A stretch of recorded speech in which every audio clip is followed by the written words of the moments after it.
அன்பான வணக்கம். சமூகவியல் ஒரு பார்வை என்ற யூடியூப் சேனலில் இன்று நம்ம பார்க்க போகிற தலைப்பு தமிழ்நாட்டின் இயற்கை அமைப்பு பிரிவுகள். இதற்கு முன்னாடி வீடியோ தமிழ்நாட்டின் அமைவிடத்தை நம்ம போட்டிருந்தோம். இப்போ இயற்கை அமைப்பு பிரிவுகள் பார்க்குறோம். தலைப்புக்கு போவதற்கு முன்னாடி நம்மளுடைய சேனலை சப்ஸ்கிரைப் பண்ணுங்கள், கமெண்ட் பண்ணுங்கள், ஷேர் பண்ணுங்கள், லைக் பண்ணுங்கள்.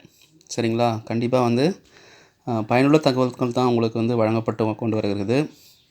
அதனால் லைக் பண்ணுங்கள். இப்போ நம்ம தலைப்புக்கு போயிடலாம். தமிழ்நாட்டின் இயற்கை அமைப்பு பிரிவு, குறிப்பாக தமிழ்நாடு தீபகற்ப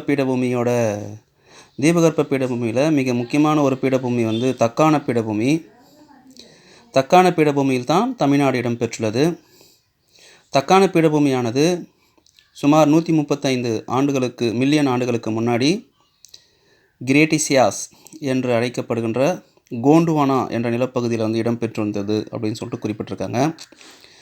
தமிழ்நாட்டின் நிலத்தோற்றத்தின் அடிப்படையில் இயற்கை அமைப்பு பிரிவுகளை மேற்கு தொடர்ச்சி மலைகள், கிழக்கு தொடர்ச்சி மலைகள், பீடபூமிகள், கடற்கரை சமவெளிகள், உள்ளூர் சமவெளிகள்னு சொல்லிட்டு 5 பெரும் பிரிவுகளாக பிரிச்சிருக்கிறாங்க.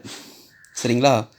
அதில் நம்ம ஃபஸ்ட்டு இப்போ பார்க்க போகிறது மேற்கு தொடர்ச்சி மலைகள்.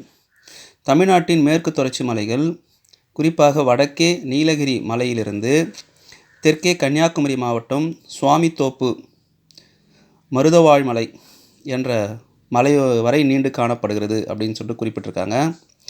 இது சுமார் 2000 முதல் 3000 மீட்டர் வரை வேறுபட்டு காணப்படுகிறது இதனுடைய உயரம் அப்படின்னு சொல்லிட்டு குறிப்பிட்டிருக்காங்க. 2500 சதுர கிலோமீட்டர் அளவுக்கு இது இடம்பெற்றுள்ளது அப்படின்னு சொல்லிட்டு குறிப்பிட்டிருக்காங்க. இது ஒரு தொடர்ச்சியான மலை. இந்தியாவில் காணப்படுகின்ற மேற்கு தொடர்ச்சி மலையும் சரி, தமிழ்நாட்டில் காணப்படுகின்ற மேற்கு தொடர்ச்சி மலையும் ஒரு தொடர்ச்சியான மலை. ஆனாலும் சில கணவாய்கள் இவற்றில் காணப்படுகிறது. இவற்றில் காணப்படுகின்ற மிக முக்கியமான கணவாய்களை இப்போ நம்ம சொல்கிறோம். ஒன்றாவது பாலக்காட்டு கணவாய், 2வது செங்கோட்டை கணவாய், 3வது ஆரல்வாய்மொழி கணவாய், 4வது அச்சன் கோயில் கணவாய் என 4 கணவாய்கள் இந்த மலைத்தொடரில் தமிழ்நாட்டில் இடம்பெற்றுள்ளது. இந்த மலையில், மேற்கு தொடர்ச்சி மலையில் காணப்படுகின்ற மலைகள் அப்படின்னு பார்க்கும்போது நீலகிரி மலை, ஆனைமலை, பழனிமலை, ஏலக்காய் மலை, வருசநாடு, ஆண்டிப்பட்டி, பொதிகை மலை மற்றும் மகேந்திரகிரி மலை இவைதான் இந்த மேற்கு தொடர்ச்சி மலையில் மிக முக்கியமான மலைகளாக இங்கே நம்ம பார்க்குறோம். அதில் முதல்ல நம்ம பார்க்க போகிறது நீலகிரி மலை. நம்மளுக்கு நீலகிரின்னு சொல்லிட்டு ஒரு மாவட்டமே உள்ளது. நீலகிரி மலையானது பார்த்திங்கனாக்கா வடமேற்கு பகுதியில் இடம்பெற்றுள்ளது. தமிழ்நாட்டின் வடமேற்கு பகுதியில் இடம்பெற்றுள்ளது. இங்கு 2000 மீட்டருக்கு உயரமான சிகரங்கள் காணப்படுகிறது. சுமார் இங்குள்ள சிகரங்கள் 24 சிகரங்கள் இங்கு காணப்படுகின்றன. அவற்றில் மிக உயரமான சிகரம் தொட்டபெட்டா. இது தமிழ்நாட்டின் உயரமான சிகரம் அப்படின்னு சொல்லிட்டு குறிப்பிட்றாங்க. இதனுடைய உயரம் 2637 மீட்டர் ஆகும். 2637 மீட்டர் ஆகும். 2வது முக்குருத்தி சிகரம். இதனுடைய உயரம் 2554 மீட்டர் ஆகும். இது நீலகிரி மலையில் 2வது உயரமான சிகரம் அப்படின்னு சொல்லிட்டு இதை குறிப்பிட்றாங்க. மேலும் நீலகிரி மலையில் ஊட்டி, குன்னூர் போன்ற மலைவாழிடங்கள் காணப்படுகிறது. இதை தவிர 2700க்கும் மேற்பட்ட பூக்கும் தாவரங்கள் இங்கு காணப்படுகிறது. குறிப்பாக தமிழ்நாட்டின் மாநில விலங்கு என்று அழைக்கப்படுகின்ற மாநில வரையாடு இங்கு அதிகமாக காணப்படுகிறது. நீலகிரி வரையாடு அப்படின்னு சொல்லிட்டு குறிப்பிடுகின்ற மாநில விலங்கான நீலகிரி வரையாடு அதிகம் காணப்படுகிறது.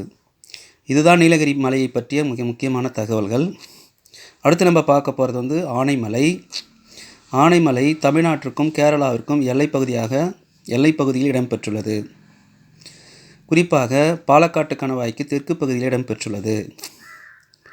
அதைத் தொடர்ந்து ஆனைமலை புலிகள் காப்பகம், அதைத் தொடர்ந்து ஆழியாறு பாதுகாக்கப்பட்ட காடுகள், அது மட்டுமல்லாமல் வால்பாறை மலைவாழிடம் மற்றும் கடம்பாறை நீர்மின் நிலையம், இவையெல்லாம் ஆனைமலையில் முக்கியமாக இடம்பெற்றுள்ள சிறப்பம்சங்கள். இதை தவிர ஆனைமலை அடிவாரத்தில் ஆழியார் அணை மற்றும்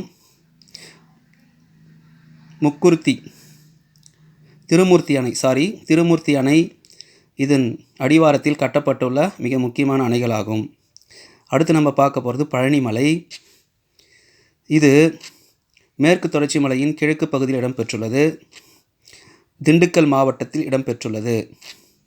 குறிப்பாக பழனிமலையில் மிக உயரமான சிகரம் பந்தார்வா. இதனுடைய உயரம் 2533 மீட்டர் ஆகும். அதைத் தொடர்ந்து வேம்படிச்சோலை. இதனுடைய உயரம் 2505 மீட்டர் ஆகும். பழனிமலையில் இடம்பெற்றுள்ள மலைவாழிடமான கொடைக்கானல் 2150 மீட்டர் உயரத்தில் இடம்பெற்றுள்ளது. இதுபோன்ற தகவல்கள் உங்களுக்கு போட்டித் தேர்வுகளுக்கு மிக முக்கியமாக இடம்பெறக்கூடிய வினாக்களாகும்.